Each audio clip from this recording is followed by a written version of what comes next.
So a very interesting ruling went down in Norway earlier this week, as the top two divisions in Norwegian football will scrap VAR. The 32 teams in the NTF, the organization that represents clubs in Norway's Eliteserien and First Division, passed a motion that requests that the Norway Football Federation Board recommend and that the Federal Assembly adopts the discontinuation of VAR as soon as possible. 19 teams voted in favor of scrapping the technology. The vote does not discontinue the use of VAR with immediate effect, and the decision will be made at the Federal Assembly at the beginning of March. This means that if the NTF is negative about the further use of VAR after today's meeting, there's a possibility that VAR will be part of the Eliteserien in the future as well. So VAR is not popular in Norway, as you can see by this article, and also it's not fully away from Norwegian football, as it will have to be approved by the NTF. Now, will the NTF veto the decision? Possibly, but you can feel that there's a growing frustration with VAR, especially in Norway. And here's a great comment from one local fan. He says, if you look at Norwegian history with making protests, we tend to just accept things for what they are and believe in our leaders.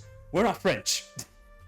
That's great, by the way. We're not French. We don't go out and demonstrate and protest or set cars on fire and stuff like that. We don't really do that. But when it comes to VAR, I think people in Norway are willing to go really far to stop it. It is not about being anti-technology. It's about being pro-passion and trying to get rid of something that fucks your passion. It's a nightmare for any football fan. Ever since VAR was introduced in Norway, there has been a fair bit of resistance among supporters. In 2023, there were minor protest banners, chants, and such, but this season there have been more radical means like throwing fish cakes, tennis balls, pastries, and other things on the pitch. In some games, supporters have also chosen to leave the stadium in the middle of the match to take stand against VAR. The biggest story so far is the match between Rosenborg and Lillestrøm in July, because of protests from both clubs supporting the groups throwing fish cakes on the pitch, refereeing choosing to abandon the game. So you can see where this is going. The supporters are not happy with VAR. They never really took in favor of it, and now after only 2 seasons possibly, they say, nada más, we want to get rid of it. But Norway are not the only league in Europe that don't have VAR. If you look at actually Sweden, in July 2023, the Swedish professional leagues, which represents the clubs in the top 2 divisions of Swedish football, said a majority of the clubs in the country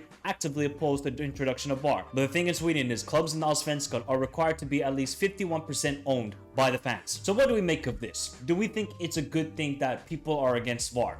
Look, you can ask any football fan. Some people will really enjoy VAR and say, now we got rid of the controversy, now we got a fair game, there's goal line technology, there's offsides, it's a fair game. And then other people are like, well, it disrupts the game of the football. There could still be corruption within the technology. Well, basically, it's not the technology fault. Like, nobody's going to yell at a robot or a computer and say, hey, you're the effing problem here with football. No, nobody's going to do that. It's the imbeciles that are running VAR, in my opinion. Now, some people will not even enjoy the VAR because you want to enjoy the game. You want to go there 45 minutes, yell your heart out for the team, and go on, and halftime, get some food, go back out for the next 45 minutes, and enjoy the game. But VAR sort of, I think for most people, has disrupted this enjoyment of the game where, oh man, there's a break now. 2 minutes, we got to check this, and we got to check that. Then we go into the second half. Oh, there's a 3-minute check for maybe a possible red card or possible offside. For me personally, when I think of VAR, I'm like, I'm okay with it. Do I think it's perfect? Of course not. Do I think there's idiots running the technology? Of course. Like, look at some of the decisions that have been made, especially in the Premier League. I mean, we saw a clear onside goal by Liverpool last season against Tottenham, and yet they called it off. I mean, how ludicrous is it that Luis Diaz was called offside? And then the VAR and the people running were like, oh shit, oh shit. Oh, well, they said another word, and then they realized, oh, we gotta let it go. Wait. The on-field decision was offside. Are you happy with this? Yeah. Are you happy with this? Offside decision, go. Yeah. That's what it does. I mean, that just shows you the incompetence of a lot of people around football. La Liga doesn't even have goal line technology. Doesn't even have goal line technology. And if you go in the history of football, imagine if VAR wasn't involved in the Maradona goal in 1986 to Lampard's goal over the line in the 2010 World Cup. You could think of the Chelsea-Barcelona semi-final Champions League where Chelsea really should have gotten 2 or 3 penalties in that matchup. So, further trouble. It's a fucking disgrace. There's been many incidents in football where if there was technology, we could have had a completely dramatic change in the game. Maybe in the result or the momentum in the game. It could have totally swung a different way. Especially that Lampard goal, because England were 2-1 down, could have got to 2-2, and then who knows what would have happened. Maybe Germany would not make the semifinals. Is VAR perfect? Of course not. It's not. But nothing's perfect in life. Now, I highly respect the Norwegian fans and Swedish fans saying, we don't want VAR.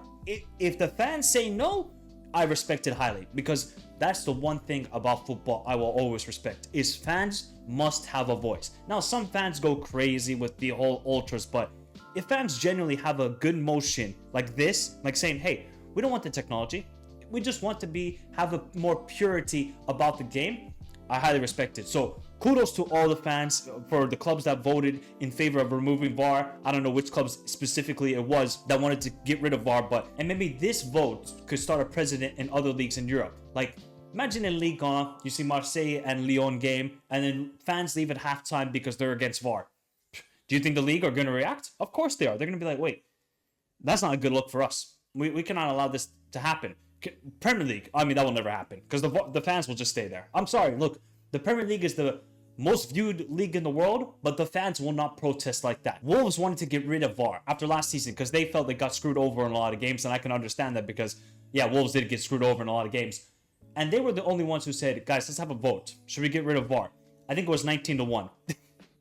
Wolves were just like that homie. We're like, yeah, they were just that chill guy. They were like, yeah, we just voted for no VAR, and everybody else is like, no, keep it. So there's another interesting quote from the article that says, a VAR report from the NFF in November stated the federation was being criticized for its communication style regarding VAR. Players acknowledged that VAR has enhanced the fairness of refereeing decisions, but call for improvements in time management and more predictable procedures. Something that we've talked about in this video, that the time management hasn't been good, the use of VAR hasn't been great, and like, that's just the frustrating thing, I think, with VAR for a lot of people is, okay, there's an offside call, you're waiting for 3 minutes. Maybe in a perfect world, and maybe we could find a healthy balance with VAR and the flow of the game is have goal line technology and have the offside rule. That's it.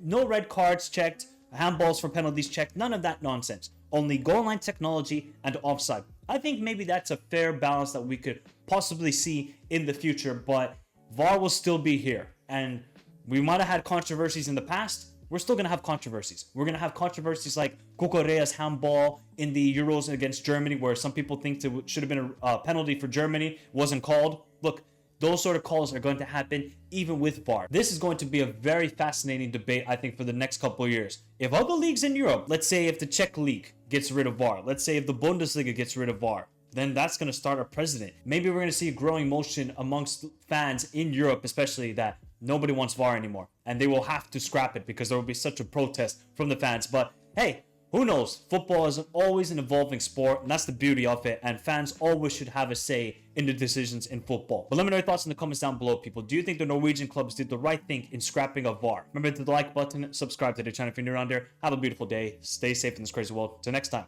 adios.